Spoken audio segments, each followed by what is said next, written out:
They outcast you because you have a great potential inside of you. Ethel, you know what I'm about to say. You know exactly what I'm about to say. Become the animal you know that you are. Become what they think you are. Embrace it fully. You know what I mean? Like, this is our problem. We're afraid to be ourselves in a world where everybody's pretending to be someone else. Not me. I'm gonna be myself. Not just because that's what my grandmother told me to be, you know, but because that's all I really know how to be. And when I meditate, that's what the Most High tells me to do. Be yourself. And sometimes I don't even know what that pertains, what all that means. But I'm gonna be myself. You should be yourself. You know, that's how you tap into your greatest potential. And I'm not saying this for like weirdos to take and stretch and be like, oh, so he means I can act upon, my temptations. No, that's not you. So I can act upon my pride. No, that's not you. That's what you've inherited it. Be yourself. You got to search yourself for you. Search your heart, search your mind for you. Go inside your own body mentally from that aspect, you know. It's like you ever understood the word physics and placed it next to the word physical? Like everything becoming physical. When you take a thought and you make it physical, you know? It's like you don't want to daydream all day. You want those daydreams to become real realities. And in order for you to live in that and actually step into that and embrace those realities, you actually have to do that. You have to, you know, step aside from the people that are there to hold you back or hold you in the same space they're in. Like I be online and I be noticing it sometimes, and I be wondering if it's really the true algorithm of things, or is maybe my phone monitoring me, or But then I went online one day and it tapped in, and it was this chick on TikTok, and she was like, "The algorithm is God." And that's why it messes. When you think it's some computer and you think it's some supercomputer spying on you all day. No, no, it's never been that. You got to understand God has never stopped watching, which means God never left because God is all things. How can you leave what you are? I mean, I know a lot of people be like, I left the old me behind, but every now and then I want to be the old me, or I step into my old ways. That's because you don't leave nothing behind. You might let go of habits or let go of feelings, or you try to let go of things, but every now and then the thought resonates, which means we keep everything. It's knowing how to keep it in check. You feel me? That's literally all it is. It's being able to keep it in check. If you got any anger, hate, or malice, learn to console that hate, that anger, that malice with yourself, with your positive self, with your higher energy, your higher thoughts of yourself. Everything that you want that you know is positive and good for the world that can help. Like I once had a dream, you know, this is more like a daydream in a dream, or a vision of what I felt like the future was supposed to be for me.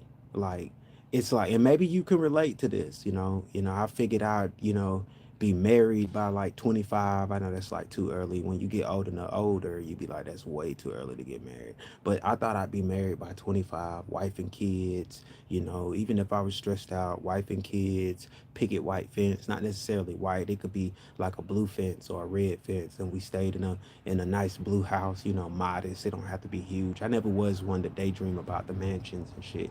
I always daydreamed about the more of having the money and spending it on properties, a nice house. But the whole point is, like, I had that dream, that picket white fence dream. That's what I call it. It's like the simple life. You're not really, and I come from a state to where most people are living the simple life. It's like, you find great things in the simplicities of life. You can wake up and view flowers in your front yard.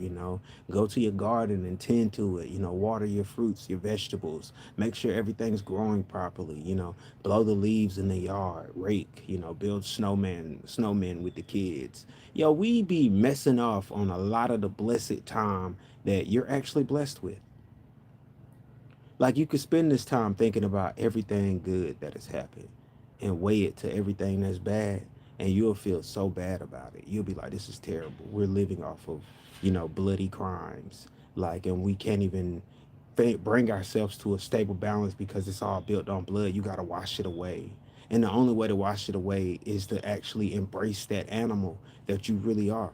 So what? You're an outcast. You know, it ever dawn on you that the Most High got a plan for you that's so freaking amazing? You know, it stretches over lifetimes. Like, just go with it. Most people be like, yo, you got any plans? No, not really. I let God plan it and I'm along for the ride, you know, and I try to like, enjoy it versus taking advantage of it. Just enjoy it because the advantages are in the ride. They're along for the ride. I've come to find that it doesn't matter how we plan. You can be rich today, broke tomorrow, and vice versa. Broke today, rich tomorrow. You know how this goes. Like,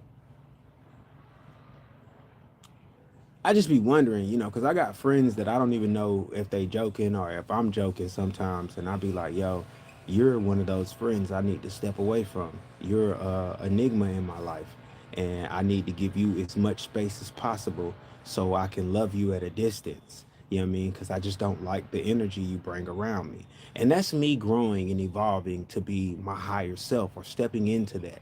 Like I watch my bro. Like a lot of times, it's like this. I know we're in a simulation. It's just what type of simulation are we in? Like, so you be like, you'll think on this level to be like, yo, who's controlling this game? Because I'm obviously not in control. And then, those moments that make you feel as if you're in control, but you'll forget some things, but not me. You see, my gift is living in the moment. And most people don't understand what living in the moment is. Everything happens in that moment. Most of the time, when you're still breathing and nothing goes wrong, that's just a moment where nothing went wrong. And that moment is an actual freaking infinites of different timelines. It's of infinite different timelines, and you pray that you're in the timeline where only the best things happen. Period. Like that's all. That's all it really is. You like, yo, I hope I'm in this timeline where I go outside and I hit the lottery. I go to the store, buy the scratch off, and it say $50,000 on it. I hope you actually get that. I hope I get it. I hope you get it too. I hope you can go outside, go to the gas station today, and you hit for $500. Hell, you hit for 500,000. I hope you actually scratch off and win something on that lottery. Hit that Powerball, get your life together, or you either go to work and you get that raise. Yeah, this is one of those, man. I became a person that wants to push out positive energy because I inhale so much negative shit these days. Like it's just be negative. Like you got to take it and sit there. And I've been learning to be like that tree over there. I won't fall on you because I'm too busy rooted and getting nutrients and growing to be the biggest tree I could possibly be in this existence. So I really can't, I can take all of it, but only when the leaves fall do you feel, what I'm going through. And you're like, damn, I got to clean up all these leaves. This motherfucker ain't shit. Because I'm going to kick your ass with these leaves. You feel me? You get it. But that probably went over a lot of people's heads. It's like, yo, the weights God bears, could you do it? Could you bear the weight? You listen to songs. That was the one thing most people, it goes over people's heads. They be like, yo, so Job got everything back 10. You don't understand that God never answered Job. He showed Job. And I'm going to quote that. Most people going to be like, you always talking about Job, because I'm always feeling like Job. I'm a man who lost everything. And right now I'm gaining it back double. But it's only through the vision that God is giving me. The works that y'all can't be God, I can't be God. But let me tell you a story. There once was a child born into not necessarily a poor family, but a poor family. Mom worked two jobs, dad had one job. It was okay. The kid grew up and ended up in a wheelchair. You feel me? Around about 12. So he walked to 12. He ended up in a wheelchair. Went through a misfortunate series of events that cost him his eyes. And lo and behold, this kid was still able to read in braille and draw amazing art, create the most amazing art, even schematics to help build houses. This story may or may not be fictional.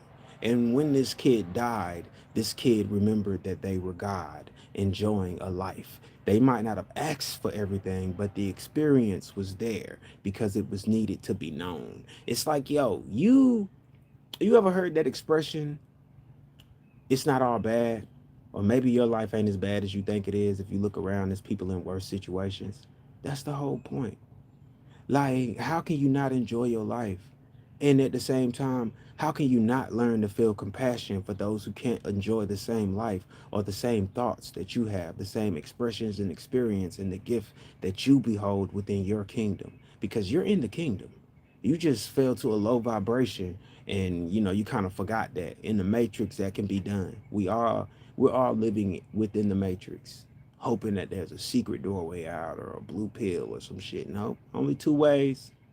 Only two ways, and most of you are dead already. I'm sorry. I'm trying to help you wake up and live. I'm trying to breathe some life into you. I'm only trying to do as Christ did. And I'm not even, Buddha. I'm not a prophet. I'm not a discipline. I'm just him. I'm just me. I'm me. But I understand who I am and me. And I am me and you. But you might not understand when I say if you're dead, then I'm not you, but I'm you when you're alive is you live because you have to live alive. See, it's like most people that they think they're living to the fullest, or people think they're living alive, but and you got to go to church. You understand? It's like look, let me pay attention. You got to go to a building where they either drain your energy or replenish your energy, and you don't know what energy you're getting. You're getting energy you were taught about. You didn't go on a pilgrimage. You didn't go on a journey yourself. You didn't ask God to take you to understand this yourself. Like, and you gotta understand, like, even King Solomon went from being rich to broke in no time and came back to a higher wealth. He was the great teacher, by the way. Most that goes over a lot of people's heads. Ecclesiastes. Is it Ecclesiastes or Ecclesiastes? Multiple books within the actual Bibles that we read, and most of them are named differently, and you don't even know that it's King Solomon's words, his knowledge and his understanding of life and what he gained from it. It's like I'd be like, yo, my teeth fucked up, but it's people out here with even more messed up grills than me. So why would I be like, yeah, I'm just take care of the one I have? Like I heard my man's online and he was like, yo, if you got a room, you need to take care of that room like that room is your house. If you got a house, you take care of that house like that house is your mansion until you get the mansion that you want. You get the kingdom that you want. You tend to your garden until it's growing beautiful fruits and vegetables, beautiful for your sight. You know what I'm saying? Everything that you want to see and you want to taste in life, you tend to that garden. Like I find myself tending to my garden. I say it a lot. I was in the garden tending to my harvest, working to see what I could grow. Something amazing, something worthwhile, something worth the bitter taste of life itself. I live alive.